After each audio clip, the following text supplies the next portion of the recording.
Hey everyone, welcome back to the Deep Dive. We're diving into some fascinating stuff today, right at that point where AI and the Internet of Things kind of blur together. Yeah, it's really interesting how these large language models, these LLMs, are changing the game. You know, they're already letting us talk to our computers and even write creatively. But think about this. What if we could use that same power to build the smart devices all around us? It's like our smartwatches, sensors in factories, like all that stuff becoming truly intelligent. Exactly. So the paper we're looking at today is called AutoIoT, LLM-driven automated natural language programming for AIoT applications. And it gets into this really cool system called AutoIoT. AutoIoT, okay, I like the name. So what does it do? Well, it basically lets anyone, even if you're not a programmer, describe what you want your AIoT application to do just using normal, everyday language. Oh, that's interesting. So you don't have to be like a coding wizard. Not at all. You just say what you want, and AutoIoT actually creates the computer code for you. Whoa, that's pretty wild. But I mean, for those who might be new to all this, what exactly is AIoT? Right, it's a good point. AIoT is where artificial intelligence, all the smarts of AI, meet the Internet of Things, all those connected devices. So you're using really clever algorithms to process tons of data from all these sensors and devices.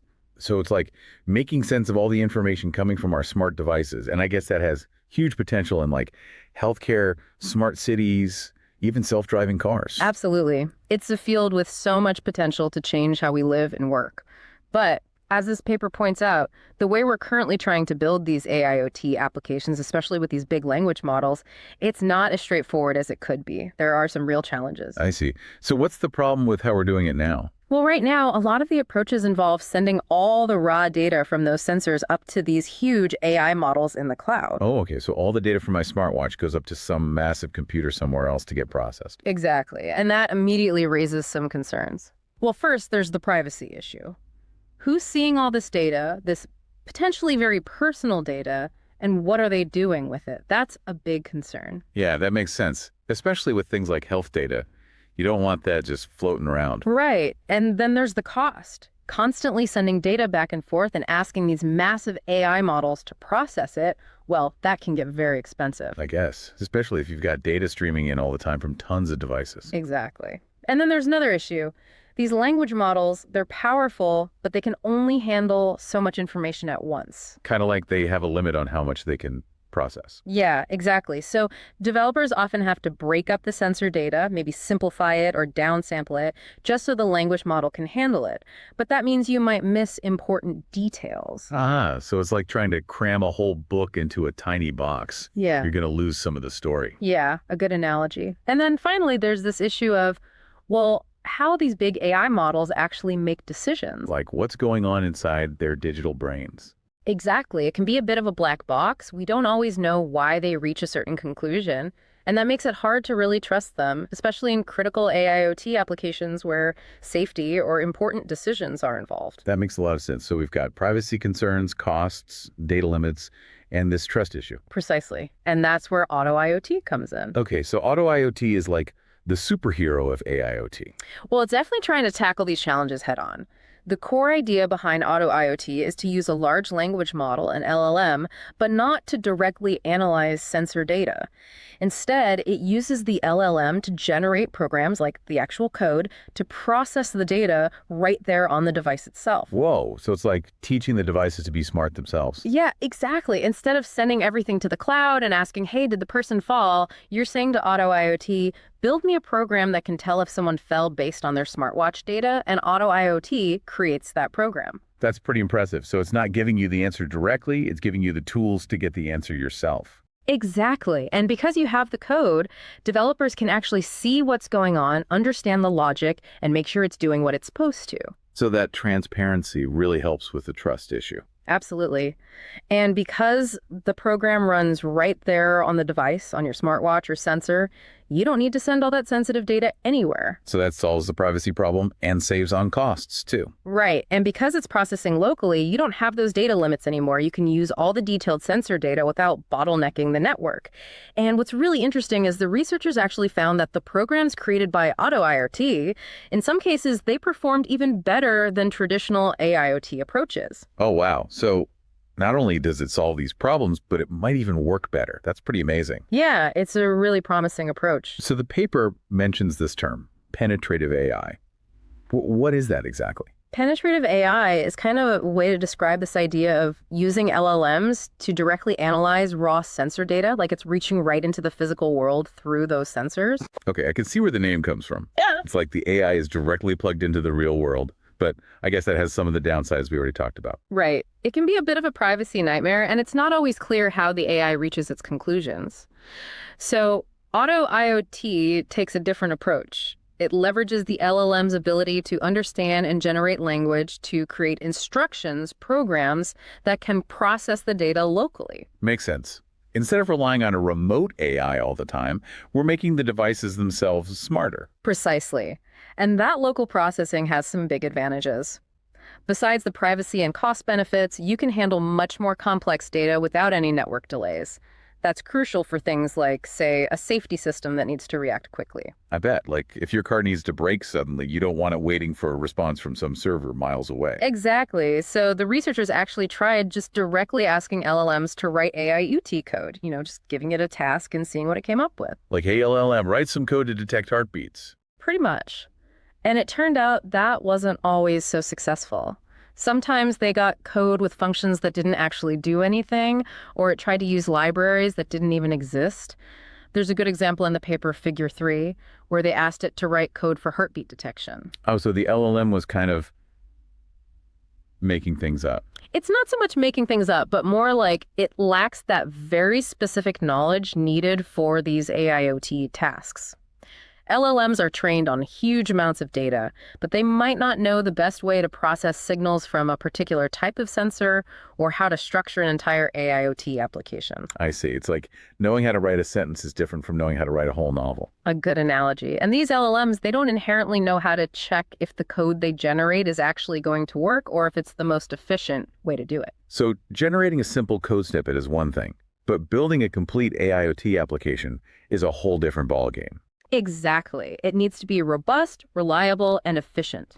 So the researchers then tried to give the LLM more guidance, providing it with research papers, detailed descriptions of algorithms, and breaking down the programming task into smaller steps. So they were like giving the LLM more context. Exactly. And that did lead to some improvements. They showed how they could develop a heartbeat detection algorithm this way, Figure 4 in the paper. But this approach still required a lot of human intervention. The person guiding the LLM needed to be quite knowledgeable and spend a lot of time providing the right information and structuring the requests. So it wasn't really automated yet. Right. And that's the key motivation for AutoIoT. The goal is to automate that whole process, figuring out what information is needed, breaking down the problem, and refining the code, all without needing a human expert to babysit it every step of the way. That's where AutoIoT really shines. It's like the expert guide that does all the heavy lifting for you. So how does AutoIoT actually work? The paper talks about these three main modules. Right. So there are three main parts to AutoIoT. First, you have the background knowledge retrieval module. This is like AutoIoT's research assistant. Interesting. So it goes out and finds information. Yeah. It automatically searches the internet for relevant information about the user's request, giving the LLM the specific knowledge it needs to do the job. So it's not just relying on its general knowledge, it's getting up to date on the specifics. Precisely. And then there's the automated program synthesis module. This is where the magic happens, where the code actually gets written. Okay, the code factory. Yeah. And this module uses a really neat trick called chain of thought prompting. Chain of thought. That sounds kind of philosophical. Well, it's more like guiding the LLM to think step by step, kind of like showing your work in math class. Instead of just saying, write the code, it's prompted to explain its reasoning. Oh, so it's like forcing it to articulate its thought process. Exactly. Huh. And that helps it break down this complex task of writing an AIoT application into smaller, more manageable pieces. I can see how that would make it easier to manage. Yeah. And finally, there's the code improvement module. This module takes the generated code and tries to make it better. So it's like a code editor built right in. In a way, yeah. It runs the code, checks for errors, and then uses those errors to refine and optimize the code automatically. So that's not just generating code, it's making sure the code is good. Right. It's a continuous process of improvement. So those are the three main parts. And what about the actual process? What does the user experience look like? So the user interacts with AutoIoT through a very simple interface, a structured prompt shown in Figure 5. It has sections for the user to describe what they want the AIoT application to do, the target, any additional information or constraints they have, the remarks, and then details about the input and output of the program. So it's like filling out a form to request your custom-made AIoT program. Yeah, pretty much. And then AutoIoT takes over. It identifies the key terms in the user's request and uses those to do its research online. It comes up with an initial plan, like an outline for the algorithm, then refines that into a more detailed design, and then it actually writes the code, breaking it down into modules. So it's like planning the building, then constructing it piece by piece. A good analogy. And then it puts all those code pieces together, debugs them, tries to optimize the code, and this whole process can repeat a few times to make sure the code is as good as it can be. And finally, it spits out a complete program ready to run on the user's device, along with documentation on how to use it. So it's like a one-stop shop for AIoT program creation. Exactly. And remember, even though it's using these powerful LLMs, the final program runs locally on your device. So no more privacy concerns. Right. Now, the paper mentions this LangChain framework. What's that all about? Yeah, it sounds a bit technical. It is a bit, but it's basically a really cool toolkit for building these intelligent agents like AutoIoT. It gives the LLM the ability to interact with other tools, like it can do web searches, access the information it's gathered, and even run the code it's generated. So it's like giving the LLM hands to reach out into the world. Exactly. And that's what makes AutoIoT so powerful. Okay, so let's get a bit more concrete. Can you walk us through an example of how someone might use AutoIoT in practice? Sure. Let's say you want an app that can detect if someone's fallen using data from a smartwatch. You would just tell AutoIoT that. Maybe even mention the specific type of smartwatch and the data it collects. AutoIoT would then get to work looking up information about fall detection algorithms, the kinds of sensors involved, and the libraries it needs to use.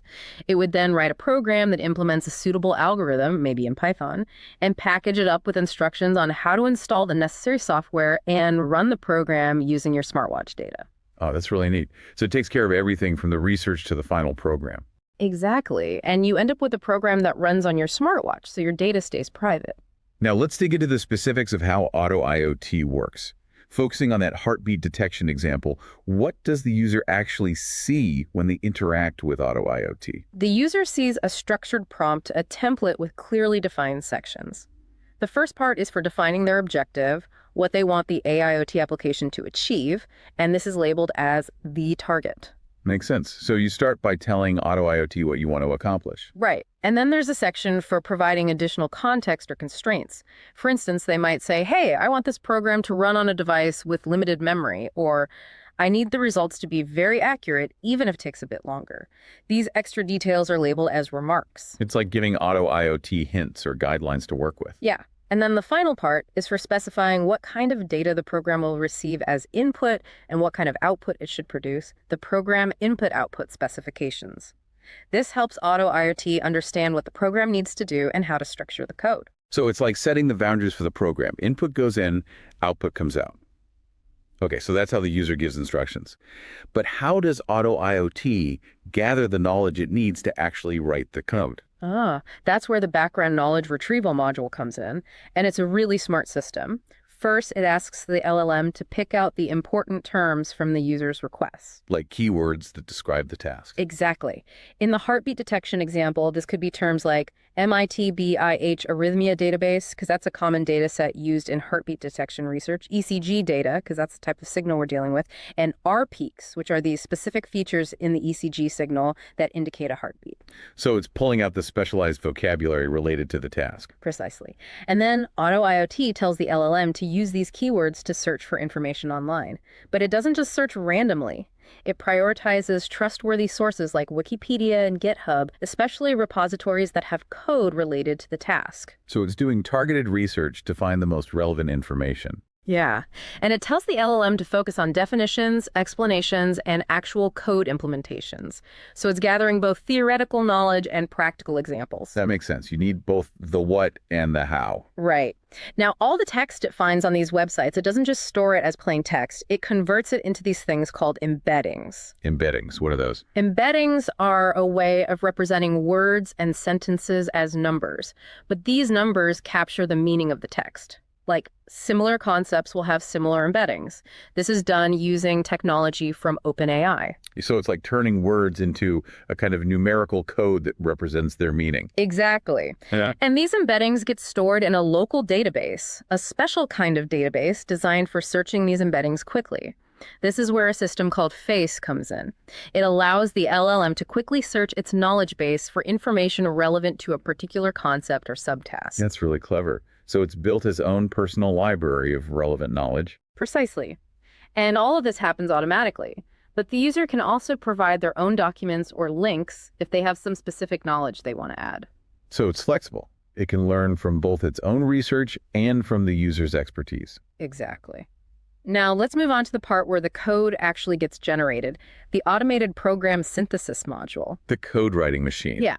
And this module uses this chain of thought prompting or COT prompting that we talked about earlier. So it's guiding the LLM to think like a programmer. Right. It's like breaking down the task into a series of logical steps. And it happens in 4 main stages. 4 stages of code creation. Okay, take me through it. The first stage is called COT1, Algorithm Outline Generation. Here, the LLM gets a prompt that essentially says, hey, remember the user's goal and come up with a high-level plan for how you're going to achieve that goal. You can see an example of this in Figure 7c. This prompt also encourages the LLM to think about more advanced AIoT algorithms, not just the simplest solutions. So it's encouraging the LLM to be ambitious and think outside the box. Exactly. And then comes COT2, Detailed Design Generation. Now that the LLM has a general outline, this stage is about fleshing it out with more concrete details. Figure 7d shows an example of this. It's asking the LLM to specify which technologies or algorithms it's going to use for each step of the outline. And importantly, it also tells the LLM what format to use for its output, so it's well-structured and easy for the next stages to work with. It's all about guiding the LLM to produce clear and organized plans. Precisely. And having these 2 separate stages, the outline and then the detailed design, is really important for managing the complexity of AIoT applications. It prevents the LLM from getting overwhelmed by trying to do everything at once. Break it down, make it manageable. Good strategy. Right. And then we move on to COT3, Modularized Code Generation. This is where the actual code writing happens. But instead of trying to write the entire program in one go, the LLM is prompted to write individual functions for each subtask identified in the detailed design. So it's like writing separate building blocks that can then be assembled later. Exactly. And you can see an example of this in Figure 8a. Each of these functions is like a mini program with a specific purpose. And to avoid some of the problems we talked about earlier, the prompt has specific rules to prevent the LLM from generating empty functions that do nothing. So it's making sure that each function actually has some substance. Right. And it also ensures that the LLM only uses software libraries that actually exist. The LLM is told to verify this through web searches so it doesn't end up trying to import libraries that are made up. So it's doing its due diligence. Exactly. And each function also needs to have clear documentation explaining what it does, what input it takes, and what output it produces. Making the code readable and understandable. Precisely. And then finally, we have COT4, Modularized Code Integration. This is the assembly stage. Now that all the individual code pieces are written, this stage prompts the LLM to put them all together into a complete program, making sure everything connects correctly and the variable names are consistent. Figure 8b shows what this looks like. It also tells the LLM to add a main function so the program can be run from the command line, and it makes sure that the user gets clear documentation on how to use the final program. So it's putting all the pieces together, polishing it up, and delivering a finished product. Exactly. And this whole process, the step-by-step chain of thought prompting, is really crucial for getting the LLM to create a program that's not just syntactically correct, but actually works as a complete AIoT application. It's guiding the LLM to think like an engineer, not just a code monkey. So what happens once the code is written? That's where the code improvement module steps in. It takes the generated code and tries to make it even better. So it's like having a code reviewer who checks your work and suggests improvements. That's a good analogy. And it has 2 main parts. The first part is automated debugging. This involves taking the generated code, running it in a safe environment, and seeing if it works. Safe environment meaning it won't break anything if there's an error. Exactly. It's like a sandbox where the code can be executed without any risk. And if the computer encounters any errors or warnings, those messages get fed back to the LLM. So the LLM gets to see the consequences of its code. Precisely. And it learns from those errors. It tries to figure out what went wrong and how to fix it. This process can repeat a few times until the code runs without any errors. It's like an iterative process of trial and error. Exactly. But it's automated, so it doesn't require a human to step in and debug the code manually. And then once the program runs without errors, the code improvement module moves on to the second part, code optimization via algorithm modification. So it's not just about fixing errors, but also about making the code better. Precisely. This part focuses on improving the performance of the code, making it more efficient or more accurate. So it's like fine-tuning the engine of a car to get better performance. That's a great way to put it. So what happens is the LLM gets the results of the program, how well it performed, and it's reminded of the user's original goal. And then it's prompted to think about how it could improve the program. And it's encouraged to use web search to look for more advanced algorithms or techniques that might achieve better results. So it's doing more research to see if it can find a better way to solve the problem. Exactly. And this can trigger a new cycle of code generation, debugging, and optimization. The researchers found that doing this about 5 times seemed to strike a good balance between getting significant improvements and not taking too long. Figure 9 in the paper shows visually how the program evolves through these iterations, fixing errors, and incorporating more sophisticated techniques. And what's really cool is that users can also provide feedback or even suggest specific algorithms they want AutoIoT to try. So it's a collaborative process with AutoIoT learning from the user's expertise as well. Okay, so we've seen how AutoIoT is built and how it works. But how well does it actually perform? The paper has a whole section on evaluation. Right. The researchers tested AutoIoT on 4 representative AIoT applications: heartbeat detection, IMU-based human activity recognition, imaging wave-based human activity recognition, and multimodal human activity recognition. These tasks involve analyzing different types of sensor data to, say, detect heartbeats and ECG signals, or recognize whether someone is walking, running, or sitting based on data from motion sensors. So they put AutoIoT through its paces on a variety of real-world AIoT tasks. Exactly. They use publicly available data sets so other researchers can compare their results, and they measured several things: the accuracy of the results, how much data needed to be transmitted, the overall time it took to complete the task, how much memory was used, and how fast it could process new data. So a pretty comprehensive evaluation. Yeah. And for heartbeat detection, AutoIoT did really well. It achieved comparable or even better accuracy than several established algorithms. The researchers think this is because AutoIoT can explore a wider range of signal processing techniques through its web searching capability. So it's able to leverage the collective knowledge of the research community. Precisely. Now, for the human activity recognition tasks, AutoIoT did outperform simpler AI models, but didn't quite reach the level of very complex deep learning models that have been carefully tuned by experts. These complex models often require a lot of trial and error to find the best settings. So it's good, but not perfect yet. Right.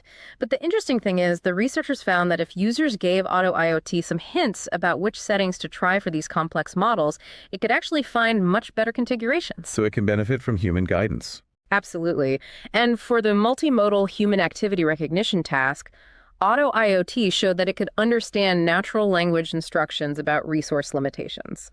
Like, if the user said, I need a program that uses less memory, or I want the most accurate results, even if it uses more resources, AutoIoT could generate different versions of the program accordingly. So it's flexible and responsive to user needs. Precisely. And then there's the communication aspect. For heartbeat detection, AutoIoT drastically reduced the amount of data that needed to be sent over the network because it processed everything locally. And it was much faster at processing new data, although the initial process of generating the program took a bit longer. So there's a trade-off. You spend more time upfront creating the program, but then you get faster and more private performance later on. Right.